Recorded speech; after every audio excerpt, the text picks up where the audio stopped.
Bonjour les amis, bonjour à vous qui envisagez de changer de vie, vous qui faites partie des fameux 75% de la population française qui en rêve, mais qui n'osait pas encore. Aujourd'hui, nous allons parler d'une des clés pour réussir un projet. Je l'ai appelée la règle des 5 P. P comme projet. Et ouais, vous avez vu, c'est bien foutu mon truc. Donc les 5 P, les voici. Précision, pertinence, planification, persévérance et priorité. Et aujourd'hui, on va parler de ce dernier point. Ça veut dire que votre projet est désormais 1. Précis, 2. Pertinent, 3. Planifié et 4. Vous persévérez dans sa réalisation.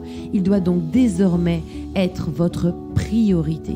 Vous devez le faire passer avant tous vos autres projets. Il s'agit d'un engagement. Votre projet nécessitera évidemment des sacrifices. Oui, vous sacrifierez des soirées, des vacances, des moments de repos pour travailler sur ce projet, pour lui donner toutes les chances de succès. Et le plus important, pas de plan B. Alors oui, je sais, les plans B, c'est rassurant, mais les plans B, c'est nul, c'est pourri, ça pue du cul. Pourquoi ? Parce que c'est une perte de temps et d'énergie, et que votre plan A, il est si important qu'il mérite tout votre temps, toute votre énergie. Donc, priorité au plan A. Moi, je me souviens, vous savez, quand j'ai changé de vie et que je jouais devant des toutes petites salles bien vides, ma famille, mes amis et mes ennemis, évidemment, me demandaient tout le temps « Et si ça marche pas ? Tu redeviendras avocate ?» Oui, je sais, vous avez vu, c'est très sympa comme question. Mais moi, je leur répondais toujours « Non, je ne redeviendrai jamais avocate. Ça serait la preuve que j'ai échoué. Donc, je ferai autre chose. » « Ah oui, mais alors, tu feras quoi ?» Eh ben, aucune idée. En fait, tu sais quoi, je me poserai la question le jour où je devrais, si un jour je dois, mais pas avant. Car je concentre toute mon énergie et tout mon temps à mon projet, celui de devenir humoriste. Je ne m'éparpille pas en pensant déjà à un plan B. Et alors les amis, aujourd'hui encore, je vais vous dire, je ne sais pas du tout ce que j'aurais fait si j'avais dû un jour constater que je n'arrivais pas à vivre de ma passion. Comme quoi, vous avez vu, j'ai bien fait puisque aujourd'hui j'en vis. Vous imaginez tout ce temps perdu, toute cette énergie gaspillée à réfléchir à un projet qui n'aurait jamais vu le jour. Donc on oublie, on donne la priorité à son projet et c'est ce qu'on va voir aujourd'hui avec Miora. Bonjour Miora. Bonjour Caroline. Comment ça va Miora ? Ça va. J'aime bien ce petit ça va, un petit peu stressé quand même. C'est ça. Tu me disais tout à l'heure, tu es une fille stressée. Ouais. Ouais. Très très stressée.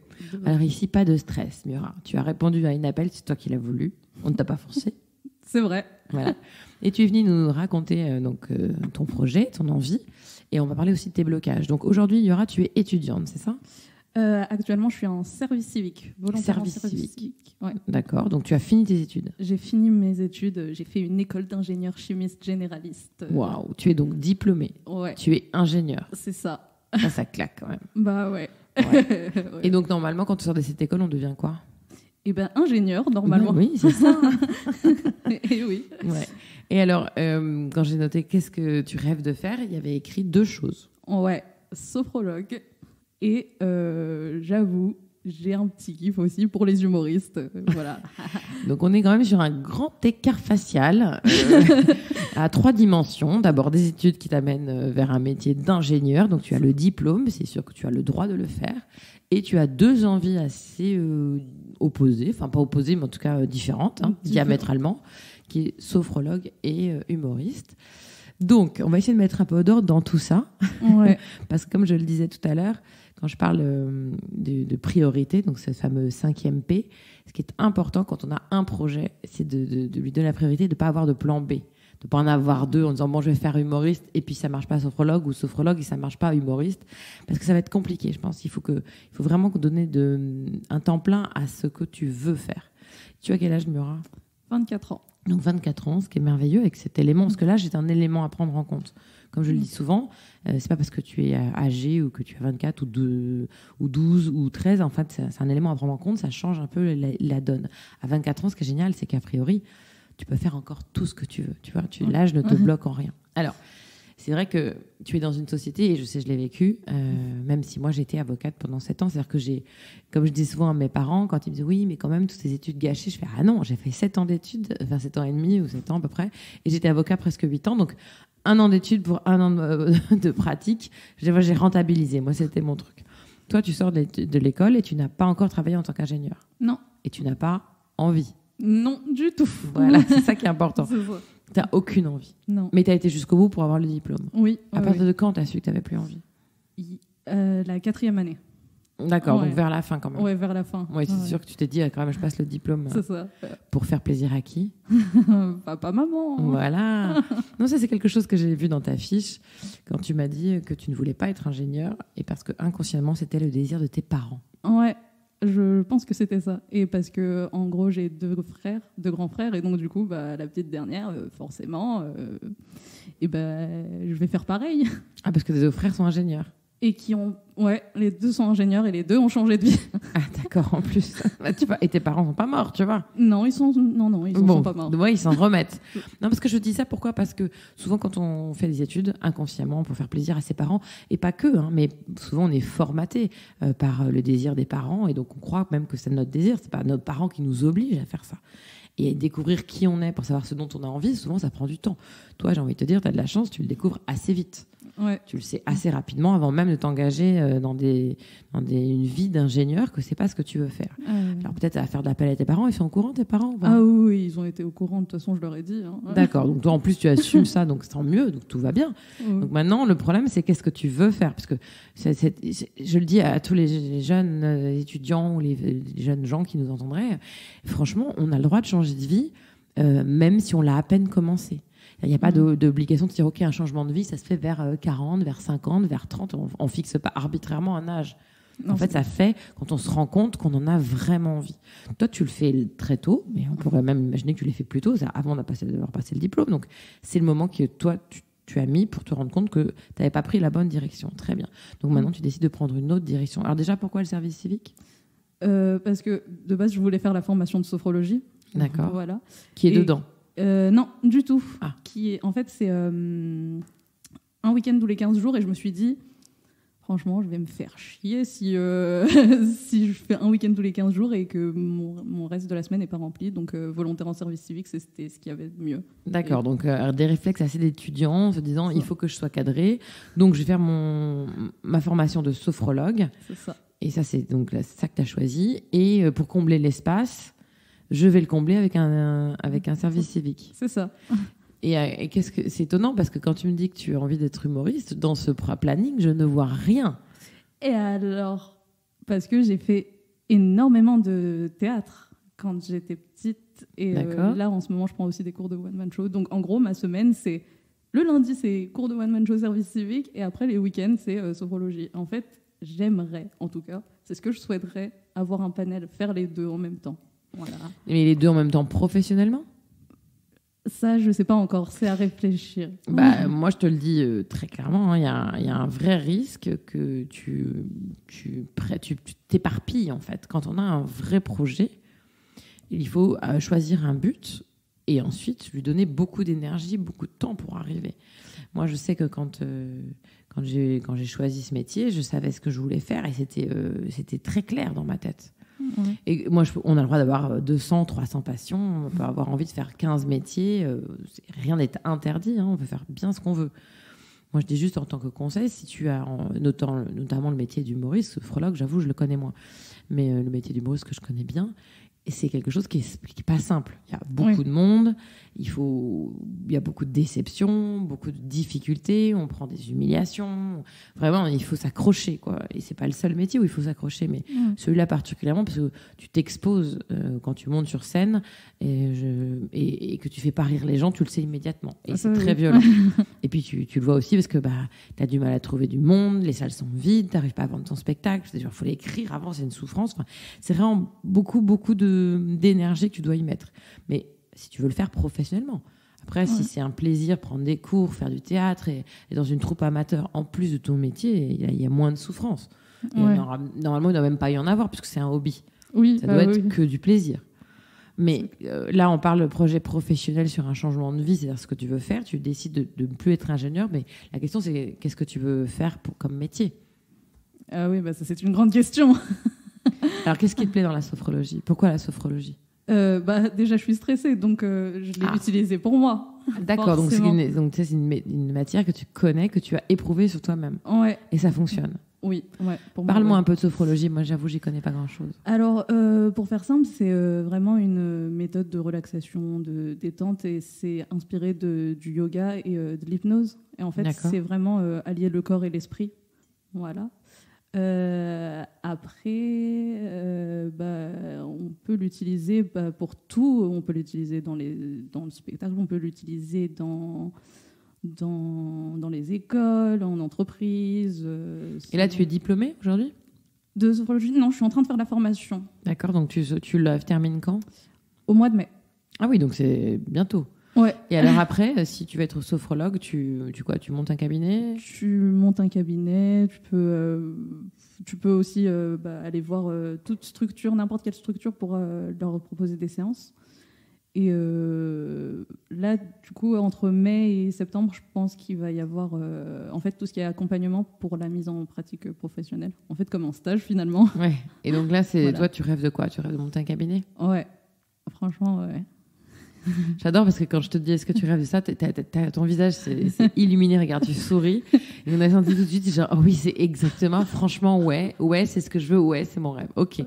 Donc ça, déjà, c'est établi. On sent une espèce de passion quand même. Ah oui, clairement. Oui. J'en ai fait pendant 5 ans déjà. Ah, d'accord. Ouais, 5 ans. En tant que patiente. Ouais, c'est ça. Au moment de mes études. Ouais. En vrai, je pense que c'était à la 2e année où quand j'ai commencé à voir ma sophrologue, je me suis dit mais en fait ça a l'air cool, et puis après c'est passé, et puis c'est revenu justement en 4e année où j'ai dit ouais, non, c'est ça. Donc c'est l'envie aussi de faire du bien. Ouais, clairement, oui. Mais ça c'est quelque chose de très agréable de faire du bien aux gens, parce que avec l'humour on le fait aussi. Alors, c'est moins visible que j'imagine qu'avec la sophrologie, parce que on n'est pas en contact avec individuellement chaque personne, puisqu'on fait rire un public qui est composé d'individus, mais nous on fait rire la masse. On n'a pas de contact direct avec chaque personne, même si parfois on a des retours individuels grâce aux réseaux sociaux. Mais dans un cabinet de sophrologie, j'imagine que tu as une relation particulière avec un patient. Ouais. Tu sens que tu lui fais du bien. Oui, clairement. Oui. En tout cas, moi je sais que ça m'a fait du bien. Voilà. Après, en parlant de tout ce qui est cabinet... Ouais, c'est ça. Je sais que j'aime faire du bien aux gens et que j'ai un truc assez social. Et d'ailleurs, c'était à mon dernier stage là pour valider mon diplôme. J'ai pu animer une séance de sophrologie parce qu'on a fait la semaine de la qualité de vie au travail. Et là, j'étais refaite. Vraiment, j'étais trop heureuse. Voilà. D'accord. Donc, ça procure chez toi une joie intense. Ouais. Rien à voir avec le métier d'ingénieur. Rien à voir. Et pourtant, je me suis spécialisée en bien-être au travail. Donc, Non, mais ce que je trouve merveilleux, c'est que tu as trouvé une voie. C'est qu'il y a plein de gens, moi, que je vois ici ou ailleurs dans la vie, et qui savent qu'ils veulent changer de vie, ils ressentent ce besoin, que dans la voie qu'ils ont prise n'est pas la bonne, mais qui n'ont pas trouvé dans quelle voie ils doivent aller. Et ça, c'est vraiment, ça procure beaucoup de souffrance. Quand tu sais que tu n'es pas bien, mais que tu ne sais pas où tu dois aller. Toi, tu as cette chance, qui est que tu sais exactement quelque chose qui te plaît, quelque chose sur lequel tu travailles, quelque chose que tu es en train de te former. Ouais. Et sur lequel tu vas avoir un diplôme dans très peu de temps. Ouais. Et qui semble, à l'idée même que tu puisses avoir ton propre cabinet, j'ai l'impression que ça t'anime.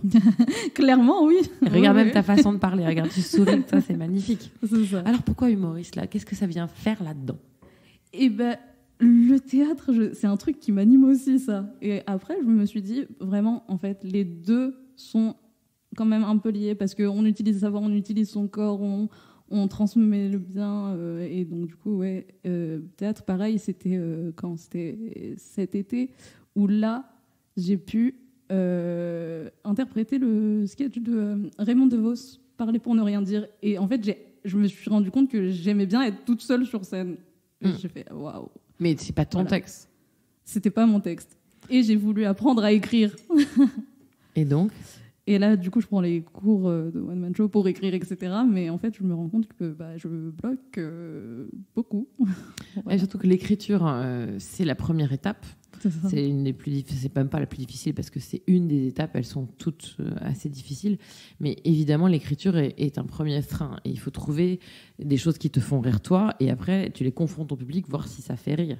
Et puis l'humour, c'est pas quelque chose d'universel. Donc, tu vas avoir des soirs où tu vas réussir à faire rire, des soirs où ça va moins bien marcher. Et aussi parce que on est des êtres humains. Donc, il y a des jours où on est mieux, on est moins bien.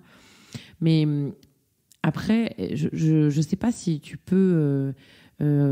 j'ai peur j'ai toujours peur, moi, quand on se lance dans 2 projets, je pense, mais c'est ma vision, hein, ça veut pas dire que ça va être la tienne.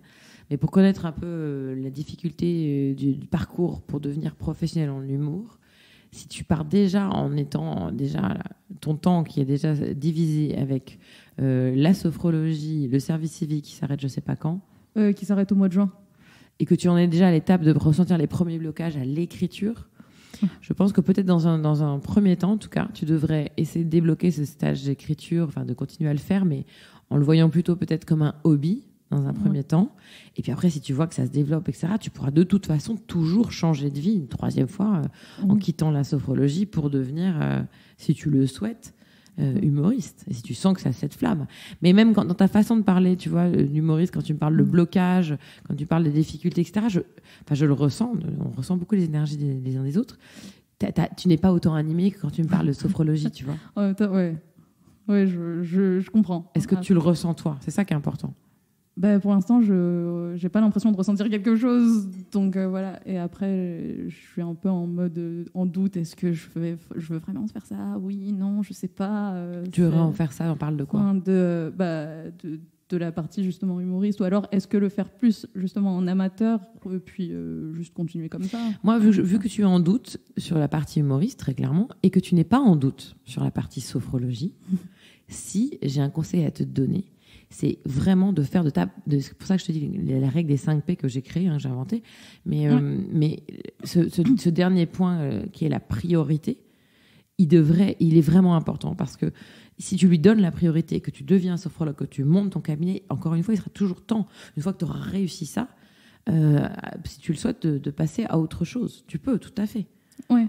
Mais si tu ne réussis rien et que tu t'éparpilles, tu pars un peu d'énergie là, un peu d'énergie, un peu là, comme tu vas avoir cette sensation, je ne sais pas si tu l'as, la sensation, parce que tu as quand même eu le diplôme d'ingénieur, mais moi déjà, en ayant exercé, j'ai déjà eu cette sensation de me dire, peut-être j'aurais aimé me rendre compte avant, j'ai une sensation d'un peu de temps gâché, d'un peu de temps perdu.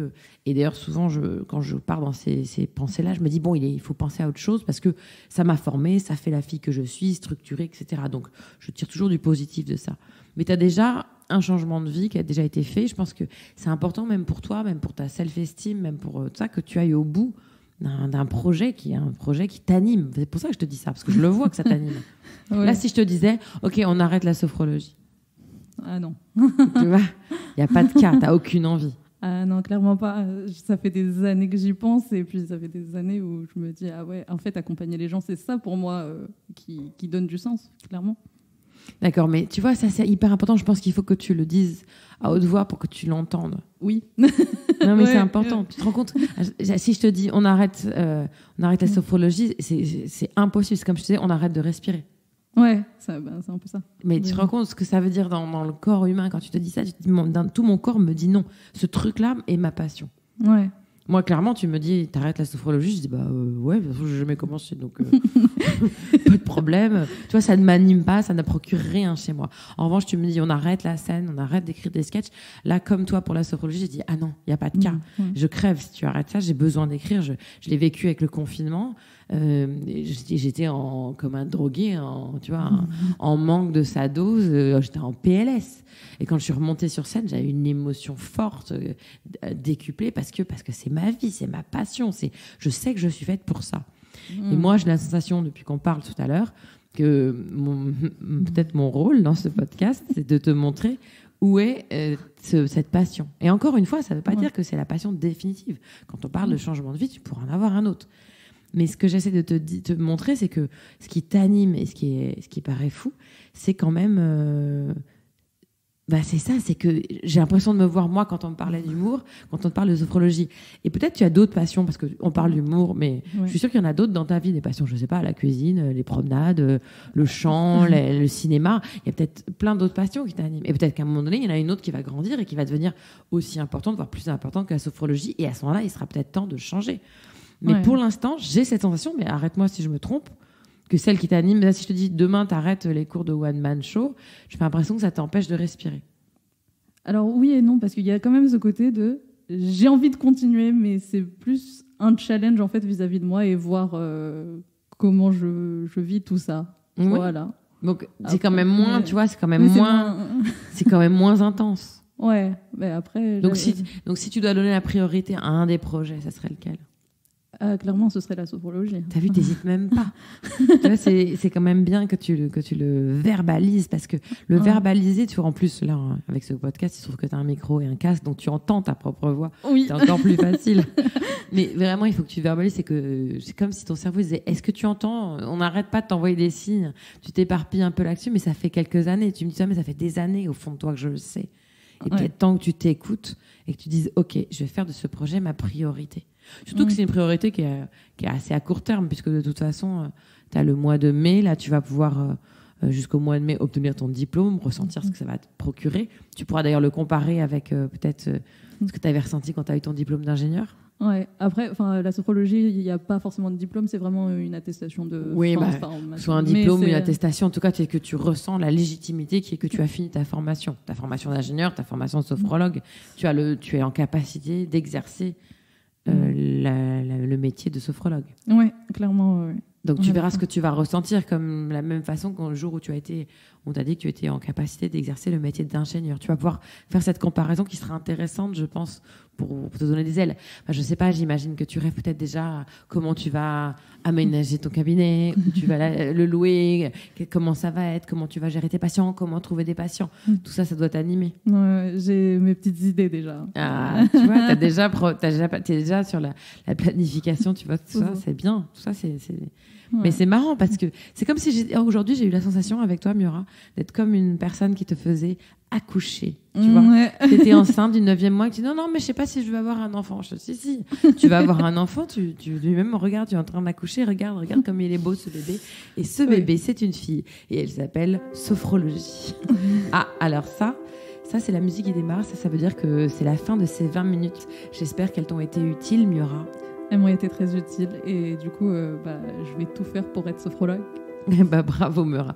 Alors si vous aussi ça vous intéresse, si vous aussi vous avez envie que je vous coachcast, vous pouvez vous inscrire sur coachcastbycaroline@gmail.com. Vous retrouverez cette adresse et toutes les infos sur notre page Facebook ou sur Instagram. Allez, la phrase du jour sera aujourd'hui de Winston Churchill. Agissez comme s'il était impossible d'échouer. Et ben voilà, Winston Churchill et moi, nous sommes d'accord, pas de plan B. Pas besoin puisqu'il est impossible d'échouer. Donc on reste focus sur le plan A, on lui donne la priorité, car c'est la seule façon pour que votre projet, votre rêve devienne réalité.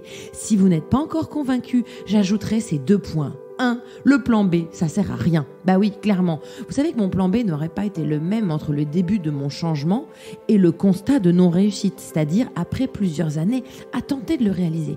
Parce que forcément, j'aurais appris des choses, rencontré des gens, trouvé des opportunités ou découvert d'autres centres d'intérêt. Si bien que mon plan B aurait été de toute façon obsolète au moment où j'aurais dû le mettre en application. Et 2, peut-être le plus important, le plan B, c'est dangereux. Oui, c'est dangereux, croyez-moi. Si vous partez sur un projet en pensant déjà à l'éventualité de son échec, pire, en prévoyant ce que vous ferez quand l'échec arrivera, vous échouerez évidemment. Car le plan B, c'est visualiser l'échec, c'est le rendre réel, le rendre probable pour votre cerveau. Or, je vous rappelle que ce que vous voulez, c'est réaliser votre rêve, votre plan A, qui est de devenir acheteur, basketteur, calorifugeur. Je vous laisse deviner ce que c'est. Dameur, fabricant de papier, game director ou bien historien, imitateur, pourquoi pas kiosquier ou magistrat, naturopathe, pharmacien, radiologue ou bien sûr wakeboarder et évidemment, pourquoi pas, sophrologue. Allez les amis, je vous laisse choisir votre rêve et on se retrouve très vite avec un nouvel invité dans un nouvel épisode. Je vous embrasse.